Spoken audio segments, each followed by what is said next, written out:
చేస్తున్నారు. ఒకసారి అక్కడ ఎటువంటి ఆందోళన జరుగుతోంది, రావల్కోట్ దగ్గర ఎటువంటి సిచ్యువేషన్ ఉంది, ఆ వీధుల వెంట ఎటువంటి హైలైట్ కొనసాగుతున్నాయి, ఆ వీడియో చూద్దాం.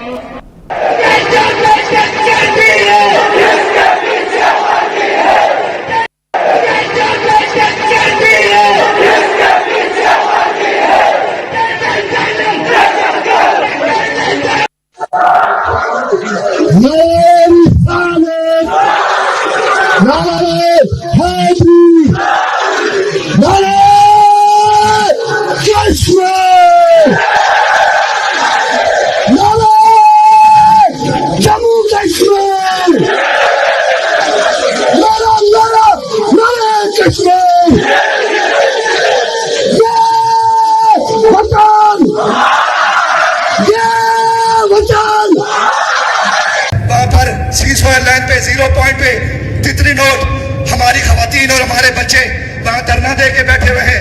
ये जो कहते हैं कि राशन जो है वो कश्मीरियों का राशन बंद करेंगे, मैं कहता हूं हमें तुम्हारे राशन की जरूरत नहीं है, तुम्हें हमारी जरूरत है। थोड़ा ख्याल करो, थोड़ा ख्याल करो, तुम्हें हमारी जरूरत है। कहीं ऐसा न हो, कहीं ऐसा न हो कि बाकी रास्ते खुल जाएं और फिर तुम हमारी मिलते करो, हमारे तरले करो। कहीं ऐसा न हो, ऐसा न हो कि तजारती रास्ते फिर बाकी इख्तियार कर लिए जाएं। इसलिए गुजारिश ये है, हालात को नॉर्मल करने के लिए हुक्मरानों को ये अवाम की स्टेट है, यहाँ पर कोई मार्शल नहीं है, यहाँ पर कोई डिक्टेटर नहीं है। अगर कोई डिक्टेटर हो तो हम किसी डिक्टेटर को नहीं मानते। कश्मीर के अवाम किसी डिक्टेटर को कबूल नहीं करेंगे, किसी भी डिक्टेटर को कबूल नहीं करेंगे। इसलिए गुजारिश इनसे यही है, यही इनके साथ जो है वो हम जो है वो पुरअमन ज़बान में यही हम इनसे कहना चाहते हैं कि कश्मीर के लोग अब आपकी बैत రైట్. జాక్ పేరుతో జాయింట్ అవమీ యాక్షన్ కమిటీ పేరుతో పీఓకేలో అలజడి కొనసాగుతోంది, ఉద్రిక్తంగా మారుతోంది. 22 రోజులుగా రావల్కోట్, ముజఫర్బాద్, కోట్లీ, బెంబీర్ ఈ ప్రాంతాల్లో భయంకరమైనటువంటి ఒక ఆందోళన నెలకొంది. ఇన్ఫ్లేషన్ కారణంగా, ఉద్యోగాలు లేకపోవడం కారణంగా, స్కీమ్స్ అందుబాటులో లేకపోవడం కారణంగా ప్రతిదీ ఒక హై ఇన్ఫ్లేషన్ కి దారితీసి కనీసం ప్రజలు బతకలేకపోతున్నారు. పాకిస్తాన్ షహబాజ్ షరీఫ్ గారికి చుక్కలు చూపిస్తున్నారు. వ్యక్తిగతంగా అక్కడి ప్రాంతంలో వేరే ఒక పాలిత ప్రాంతం, పాకిస్తాన్లో భాగమైన కూడా అక్కడ కూడా ప్రభుత్వాలు ఉన్నాయి, పీఓకేలో కూడా అక్కడ కూడా కొంతమంది నాయకులు ఉన్నారు. రానున్న రోజు ఎన్నికలు కూడా ఉన్నాయి. జూలై 27వ తేదీన పీఓకేలో ఎన్నికలు ఉన్నాయి, లెజిస్లేటివ్ అసెంబ్లీ ఎన్నికలు ఉన్నాయి. అయితే ఆ ఎన్నికల నేపథ్యంలో ఎలాగైనా సరే మేము మా ప్రభుత్వాన్ని ఏర్పాటు చేసుకుని, లేదంటే భారత్లో కలిసిపోతాం, మేము భారత భూభాగమే, మేము భారతదేశానికి సంబంధించిన వాళ్ళమే, పాకిస్తాన్ వాళ్ళం కాదు అని నిరసనలో పలువురు ఆందోళన కూడా చేపడుతున్నట్టు తెలుస్తోంది. 12 రిజర్వ్డ్ అసెంబ్లీ సీట్స్ కోసం కూడా వాళ్ళంతా డిమాండ్ చేస్తూ ఉన్నారు. JAC strongly oppose the continuation of 12 reserved seats, assembly reserved seats allocated to refugees from Indian administrated Jammu Kashmir who live elsewhere in Pakistan. So 12 reserved seats కూడా ఉన్నాయట, దాన్ని కూడా విభేదిస్తున్నారు. July 27న ఎన్నికలు ఉన్నాయి. These representatives do not reside in POJK. Pakistan occupied కశ్మీర్లో ఉన్నటువంటి వాళ్ళకు కూడా రిజర్వేషన్లు కల్పించి వాళ్ళకి అవకాశం కల్పించడం పొరపాటు అంటున్నారు. అంటే పాకిస్తాన్కి సంబంధించిన వాళ్ళు వేరే వేరే పంజాబ్ ప్రావిన్స్ కానీ, ఖైబర్ పఖ్తుంఖా ప్రావిన్స్లో వచ్చిన వాళ్ళు కానీ ఇక్కడికి వచ్చి ప్రతినిధులుగా వాళ్ళకి చలామణి అవుతున్నారు. సో దీన్ని బ్యాన్ చేస్తున్నారు. సో జాక్ని ఒక బ్యాండ్ ఆర్గనైజేషన్గా పాకిస్తాన్ డిక్లేర్ చేసిన ఏ మాత్రం కూడా వెనక్కి తగ్గడం లేదు. యాజ్ ఆఫ్ నౌ 20 మంది నిరసన కారకుల్లో దాంట్లో నాయకులు మరణించారు, 20 మంది చనిపోయారు, 4 పోలీస్ ఆఫీసర్లు చనిపోయారు, 97 మంది పోలీసులకి గాయాలయ్యాయి. డజన్స్ ఆఫ్ ప్రొటెస్టర్స్ అంటే కొన్ని పదుల సంఖ్యలో నిరసన తెలుపుతున్న వారంతా కూడా గాయాల పాలయ్యాయి. More than 500 people detained during the security crackdown. 500 మంది ఇప్పటికి అరెస్ట్ అయ్యారంట. ఒకరికారు ఇద్దరు 500 మంది అరెస్ట్ అయ్యారు. జూన్ 9న 11 మంది చనిపోయారు. ఆ తర్వాత జూన్ 12న 20 మంది చనిపోయారు. జూలై 1 అంటే ఈ రోజుకి ఆ డెత్ కౌంట్ సుమారుగా 25కు పైచిలుగానే ఉంది. ఇక వందలాది మంది పోలీసులకు గాయాలయ్యాయి, వందలాది మంది ప్రొటెస్టర్లకు గాయాలయ్యాయి. 500 మందికి పైగా సామాన్య నిరసనకారులను అరెస్ట్ చేశారు పోలీసులు. జూలై 27న ఎన్నికలు రాబోతున్న తరంలో ఇది రోజు రోజుకి ఉధృతంగా మారుతోంది. మేము పాకిస్తాన్ ఆక్యుపైడ్ కాశ్మీర్ కాదు, మేము భారత భూభాగం వంటి వాళ్ళందరూ కూడా ఆందోళన చేపడుతున్నారు. అయితే అటు ఈ సిచ్యువేషన్ని ఎప్పటికప్పుడు మినిట్ టు మినిట్ మానిటర్ చేస్తున్నారు కేంద్ర హోంశాఖ మంత్రి అమిత్ షా. సో కేంద్ర హోంశాఖ మంత్రి అమిత్ షా ఎప్పటికప్పుడు మానిటర్ చేస్తుండడంతో కొంత భారత ప్రజల నుంచి కానీ, భారత ప్రభుత్వం నుంచి కానీ, ముఖ్యంగా ఆర్మీ నుంచి ఏదో ఒక యాక్షన్ ఉండబోతోంది అనేటువంటి ఒక మాట అయితే ప్రధానంగా చర్చ జరుగుతోంది.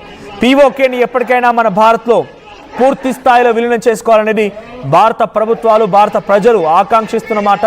సో దానికి సరైనటువంటి సమయం, సందర్భం కోసం వెయిట్ చేస్తోంది. ఇప్పుడు ఆ సమయం, సందర్భం వచ్చిందన్నట్టుగా ప్రభుత్వాలు భావిస్తున్నట్టు తెలుస్తోంది. కొన్ని రోజులు, 22 రోజులు అవుతోంది, 22 రోజులుగా నిరసనలు కొనసాగుతున్నాయి పాకిస్తాన్ ప్రభుత్వానికి వ్యతిరేకంగా. అంటే ఎటువంటి ఆందోళనలు అక్కడ జరుగుతున్నా అర్థం చేసుకోవచ్చు. సో ఇప్పుడు అక్కడ జరిగేటువంటి ఆందోళన సమయంలో భారత్ కనుక అవకాశాన్ని చేజిక్కించుకోగలిగితే డెఫినెట్గా పీఓకే ఇక ఎప్పటికీ మా భూభాగం కాదు, పీఓకే కాదు, కానీ అది కంప్లీట్ ఇండియా అనేటువంటి మాట వినిపించడం తథ్యం. కానీ ఆ దిశగా భారత ప్రభుత్వం అడుగు వేస్తాయిలే చూడాలి. బట్ ఏదేమైనా పాకిస్తాన్ ప్రధాని షెహబాజ్ షరీఫ్కి వ్యతిరేకంగా, పాక్ ఆక్యుపైడ్ కాశ్మీర్లో ఉన్నటువంటి ప్రభుత్వాలకు వ్యతిరేకంగా రోడ్లపైకి కొన్ని లక్షలాది మంది జనం అక్కడ మీరు విజువల్ చూడవచ్చు ఎంతమంది జనం ఉన్నారనేది. అంతమంది జనం వచ్చి ఆ ప్రభుత్వాలకు వ్యతిరేకంగా నినాదాలు చేయడం, ఆందోళన చేయడం అనేది డెఫినెట్గా ఒక ఆందోళన కలిగించే విషయం, పాకిస్తాన్ ప్రభుత్వానికి చుక్కలు కనిపించే విషయమే. సో ఇప్పుడు ఈ రోజుకి ఉద్రిక్తంగా మారుతున్న తరుణంలో ఇంకా రానున్న రోజు ఎటువంటి పరిస్థితి ఉంటుందో తలుచుకుంటేనే కొంత ఆందోళన కలుగుతోంది. సో పాకిస్తాన్ ప్రధాని షెహబాజ్ షరీఫ్ని నేపాల్లో ఉన్నటువంటి మాదిరిగా, శ్రీలంక మాదిరిగా, బంగ్లాదేశ్ మాదిరిగా ఉరికించి తరిమి కొడతారేమో, అక్కడి పాకిస్తాన్ ప్రతినిధుల్ని తరిమి కొట్టి పీఓకేని భారత్లో పూర్తిగా విలీనం చేస్తారేమో అక్కడి ప్రజలైనట్టుగా సిచ్యువేషన్ కనబడుతోంది. సో ఎలా ఉందనంటే సిచ్యువేషన్, మెడిసిన్స్ లేవు, వాళ్ళకి సప్లై అవుతున్న రేషన్ని కట్ చేశారు, ట్రాన్స్పోర్టింగ్ వెహికల్ ఎసెన్షియల్ గూడ్స్ తరలించేవి ఆగిపోయాయి, ఎక్కడికక్కడ బార్డర్ల దగ్గరే నిలిపివేసి అటు లోపలికి వెళ్ళనివ్వకుండా, ఆ పీఓకేలకు వెళ్లకుండా నిలిపివేసి వాళ్ళు చెప్తున్న మాట ఏంటి ఆర్మీ సిబ్బంది అని అంటే సెక్యూరిటీ రీజన్స్ మూలంగానే మేము వీటిని ఆపేయడం జరుగుతోంది, సెక్యూరిటీ రీజన్స్ మూలంగానే ఎక్కడెక్కడ ఈ ట్రక్స్ని, ఎసెన్షియల్ గూడ్స్తో వెళ్తున్నటువంటి ఈ లారీలని ఆపడం జరుగుతుంది అనేది ఆయన చెప్తున్నమాట. కానీ security reasons in the name of killing, security reasons అని చెప్పి అది చంపడానికి దారితీస్తున్న సిచ్యువేషన్స్ కనబడుతున్నాయి. చిన్నపిల్లలకి మెడిసిన్స్ లేవు, ఫుడ్ లేదు, ఎక్కువగా ఆ ప్రాంతాల్లో గోధుమలు అందుబాటులో లేవు, బేసిక్ మెడికేషన్ లేదు, వాటర్ సప్లై నిలిపివేశారు, ఇంటర్నెట్ కనెక్షన్ లేదు, పవర్ సప్లై లేదు. అందుకే రోడ్లపైకి నిరసన తెలుపుతూ వారంతా కూడా స్వచ్ఛందంగా ఎవరికి వారే వచ్చి ఆందోళన చేపడుతూ వాళ్ళ యొక్క సంఘీభావాన్ని మద్దతుని తెలుపుతూ ఉన్నారు. అక్కడ నాయకులకి జవామీ యాంటీ యాక్షన్ కమిటీకి సంబంధించి వారంతా ఆందోళన చేపడుతున్నారు. సో ఇప్పటివరకు 500 మంది అరెస్ట్ అయ్యారంటే అర్థం చేసుకోవచ్చు ఎంతటి తీవ్రమైన పరిస్థితులు పీఓకేలో ఉన్నాయనేది. ఇక అమిత్ షా మానిటర్ చేస్తున్నారన్నప్పుడు ఒక నెక్స్ట్ లెవెల్ ఆలోచన, ఒక ధోరణి అయితే కారణమవుతోంది.